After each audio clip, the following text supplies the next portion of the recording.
बच्चों अभी हम स्टार्ट करते हैं adjustment of for the final account. देखो फाइनल अकाउंट के जो एडजस्टमेंट है, देखो ये जो एडजस्टमेंट होते हैं जैसे ट्रायल बैलेंस खत्म हो जाता है उसके बाद ये एडजस्टमेंट दिए होते हैं। ठीक है, देखो एडजस्टमेंट में जो आइटम्स ट्रायल बैलेंस कंप्लीट होने के बाद दिए होते हैं उसको एडजस्टमेंट बोलते हैं, और ए आइटम एडजस्ट करने को बाकी है, इसलिए हर एक आइटम्स के दो इफेक्ट होंगे। जैसे ट्रायल बैलेंस में जो आइटम है दिमाग में रखो, ट्रायल बैलेंस जो आइटम दिया है उससे हम क्या करेंगे, trading profit and loss account में मतलब पोस्टिंग करेंगे। जब पोस्टिंग करेंगे तो उसका एक ही इफेक्ट आएगा, कहीं भी एक ही जगह लिखेंगे। लेकिन एडजस्टमेंट की कहानी ऐसे है कि उसमें दो इफेक्ट देना है। ठीक है, कहीं भी दो इफेक्ट होगा, ट्रेडिंग या प्रॉफिट एंड लॉस अकाउंट में एक इफेक्ट आएगा और दूसरा इफेक्ट बैलेंस शीट में जाएगा। ठीक है, तो हम स्टार्ट करते हैं एडजस्टमेंट। तो सबसे पहला adjustment closing stock. Closing stock जो होता है उसका आगे ब्रैकेट में लिखा value lower of the market value cost. देखो क्लोजिंग स्टॉक का ट्रायल बैलेंस में सबसे पहला ट्रायल बैलेंस के नीचे सबसे पहला एडजस्टमेंट क्लोजिंग स्टॉक का दिया होता है। तो क्लोजिंग स्टॉक में दो वैल्यू दिया होता है कभी कभी, तो उसमें दो वैल्यू दिया, मार्केट वैल्यू और कॉस्ट वैल्यू ऐसा दिया होता है। तो आपको क्या करना है, दोनों में से जो हायर वैल्यू है वो लिखना है, sorry lower value, I am sorry, उसमें जो सबसे लोअर वैल्यू है वो लिखना है।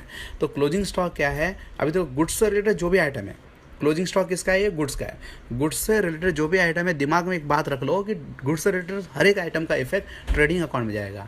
तो इसका जो क्लोजिंग स्टॉक है उसका इफेक्ट आएगा credit side of trading account. किधर आएगा, credit side of trading account. ठीक है, क्योंकि लास्ट में बच गया स्टॉक इसलिए क्रेडिट साइड में आएगा। ओपनिंग स्टॉक डेबिट में आता है तो क्लोजिंग स्टॉक किधर आएगा, क्रेडिट में। और देखो अभी दूसरा इफेक्ट इसका बैलेंस में जाएगा। बैलेंस में दो साइड होते हैं, एसेट्स या लाइबिलिटीज़। तो अभी देखो स्टॉक ऑफ गुड्स हमारे लिए लाइबिलिटी नहीं है, तो हमारे लिए क्या है, वो एसेट्स है, तो किस जाएगा, वो एसेट साइड में जाएगा। ठीक है, दूसरा एडजस्टमेंट है आउटस्टैंडिंग एक्सपेंसेस। आउटस्टैंडिंग एक्सपेंस का मतलब होता है आपने मिस सामने वाले से सर्विस ले ली है लेकिन आपने पैसा अभी तक पेड किया हुआ नहीं है। समझ में, जैसे मैंने 31 मार्च तक मैं अकाउंट करता हूँ, मैं 31 मार्च तक मेरा क्लास यूज़ किया है मैंने।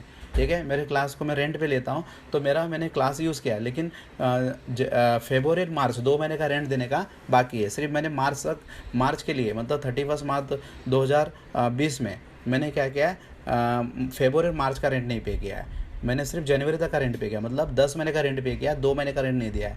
तो 2 महीने का जो रेंट नहीं दिया है उसको बोलते हैं आउटस्टैंडिंग। मैंने खर्चा तो हो गया कि नहीं, मैंने 2 महीना रूम यूज़ कर दिया लेकिन पैसा पेड नहीं किया, उसको बोलते हैं आउटस्टैंडिंग। तो आउटस्टैंडिंग क्या हुआ, एक्सपेंस है, इसलिए डेबिट साइड में आएगा और ऐड करेंगे रिलेटेड एक्सपेंसेस।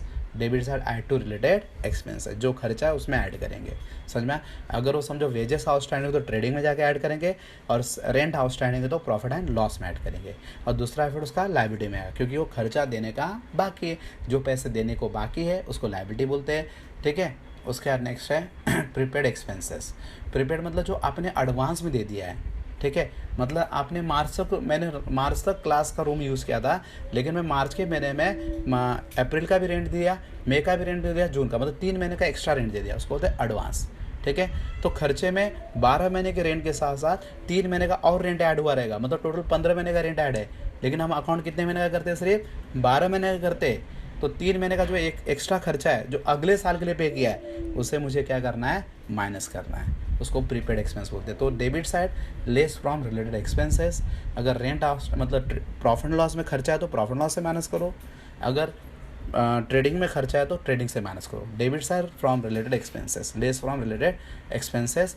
दूसरा इफेक्ट एसेट्स। अभी देखो हमने एडवांस में दिया है, एडवांस लिया नहीं है। एडवांस दिया रहता है तो क्या है, वो अपना एसेट्स है, हाँ, लिया रहेगा तो क्या लायबिलिटी है। ठीक है, तो एसेट्स में जाएगा। आउटस्टैंडिंग इनकम, देखो आउटस्टैंडिंग इनकम मतलब इनकम लेने का बाकी है। तो फिर से जो भी आउटस्टैंडिंग मतलब कम है, आउटस्टैंडिंग मतलब जो कम है अभी लेने का बाकी है। हमने सामने समझो मैंने तुमको पढ़ा दिया लेकिन आपसे फ़ी लेने का बाकी है, तो फ़ी मिल गया, मतलब मैंने पढ़ा दिया है, मतलब मेरा इनकम हो गया लेकिन मिला नहीं है, तो इनकम हो गया है तो उसको इनकम में क्या करेंगे, ऐड करेंगे, add to related income.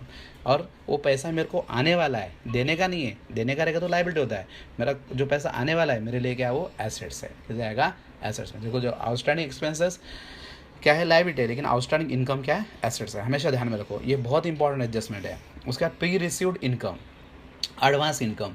Advance में आपने इनकम ले लिया है, मतलब मैंने एडवांस में आपसे फ़ी ले लिया है, तो एडवांस में ले लिया लेकिन पढ़ाया नहीं है मैंने, तो मैं फ़ी में से क्या करूँगा, लेस कर दूँगा, क्योंकि अभी तक मेरा इनकम हुआ ही नहीं ना। जब पढ़ाया नहीं तो भले मैंने फ़ी ले लेकिन पढ़ाया नहीं, लेकिन अभी तक उसको मैं अपना इनकम कंसिडर नहीं कर सकता।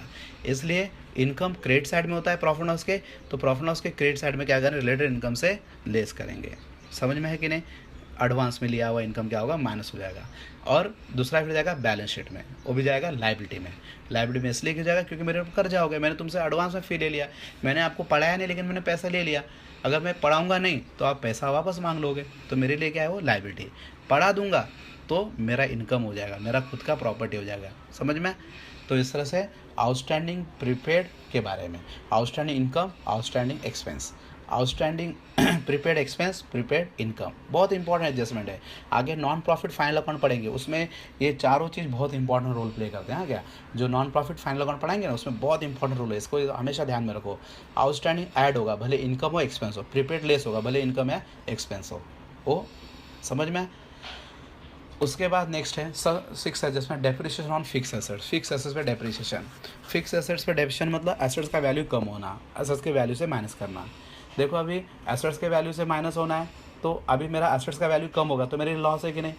मेरी प्रॉपर्टी है उसमें डेप्रिशिएट कर दिया मैंने, माइनस कर दिया उसका वैल्यू, तो मेरे को लॉस होगा। लॉस हो गया तो बट ऑब्वियसली वो किधर आएगा, debit side profit and loss account. Depreciation का एक इफेक्ट है debit side profit and loss. जैसे आपको क्वेश्चन में बोला calculate 10% depreciation on the fix assets. समझो 20,000 का मशीनरी है, 20,000 पे 10% डेबिशन निकालने बोला। 20,000 का 10% कितना होगा, 2,000। 2,000 हम प्रॉफिट लॉस के डेबिट में लिखेंगे और बैलेंस शीट में 2,000 क्या करेंगे, वो मशीनरी से माइनस कर देंगे। 20,000 में से 2,000 माइनस करेंगे कितना बच जाएगा, 18,000। समझ में आया। उसके बाद नेक्स्ट है गुड्स का adjustment, goods destroyed by fire. अभी देखो goods destroyed by fire, theft, stolen, ऐसा होता है। इसमें 2 टाइप के गुड्स होते हैं, 7वां 8वां एडजस्टमेंट एक जैसा ही है। 2 टाइप के गुड्स होते हैं, इंश्योर्ड गुड्स, अनइंश्योर्ड गुड्स। देखो पहला वाला लिखा है इंश्योर्ड गुड्स 7वें वाले में डैश करके, उसके बाद 8वें में लिखा है अनइंश्योर्ड गुड्स। ठीक है, इंश्योर्ड गुड्स मतलब जिसका हमने इंश्योरेंस ले रखा है। ठीक है तो गुड्स से रेट एडजस्टमेंट नो डाउट उसका इफेक्ट ट्रेडिंग अकाउंट में आना ही आना है।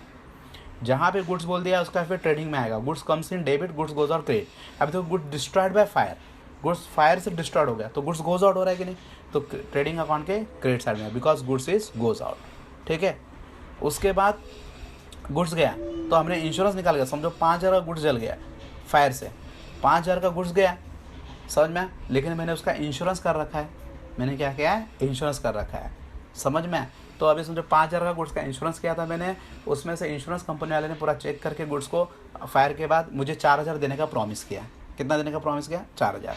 तो 1,000 मेरा क्या हो गया, लॉस। क्या हो गया, लॉस। जो 1,000 लॉस है वो debit side profit and loss account में जाएगा।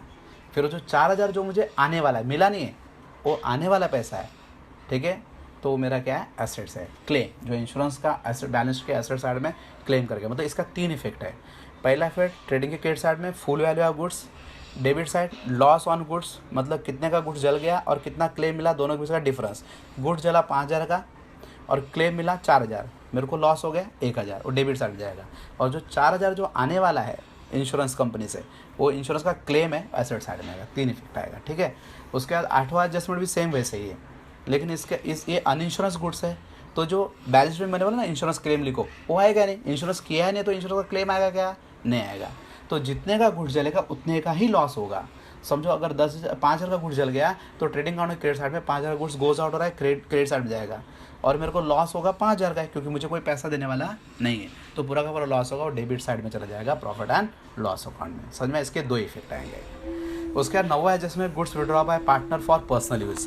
सो goods withdraw by partner for personal use, इसमें कैसा है, जो पार्टनर्स है उसने क्या किया, गुड्स को पर्सनल यूज़ के लिए लिया। तो पर्सनल यूज़ के लिए जो भी गुड्स कैश जो भी विड्रॉ करेगा उसको बोलते हैं ड्रॉइंग। ठीक है, तो गुड्स का है, देखो गुड्स का मैंने बोला ना, गुड्स का जब भी आएगा ट्रेडिंग में आएगा। Goods comes in debit, goods goes out credit. तो यहाँ पे गुड्स गोज आउट हो रहा है कि नहीं, तो क्रेडिट साइड ट्रेडिंग अकाउंट। उसके बाद पार्टनर कौन है, रिसीवर है। गुड्स विड्रॉ कर रहे हैं तो रिसीवर है, तो रिसीवर तो डेबिट साइड पार्टनर्स कैपिटल और करंट अकाउंट। कैपिटल अकाउंट बना तो कैपिटल में लिखना, करंट बनाया तो करंट में लिखना। ठीक है, उसके बाद 10वां adjustment goods distribute as a free sample. फिर से गुड्स से रिलेटेड एडजस्टमेंट है। Again goods goes out, goods free में डिस्ट्रीब्यूट किया है। ठीक है, गुड्स क्या क्या हमने फ्री में डिस्ट्रीब्यूट किया है, तो गुड्स क्या होगा, गोज आउट होगा।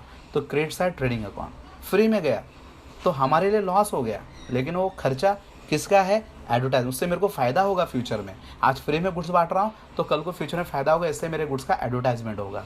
तो दूसरा effect debit side profit and loss में जाएगा। दोनों इफेक्ट ट्रेडिंग और प्रॉफिट एंड लॉस में जाने वाला है। पहला फिर credit side goods goes out, दूसरा फिर debit side profit and loss account advertisement लिखेंगे।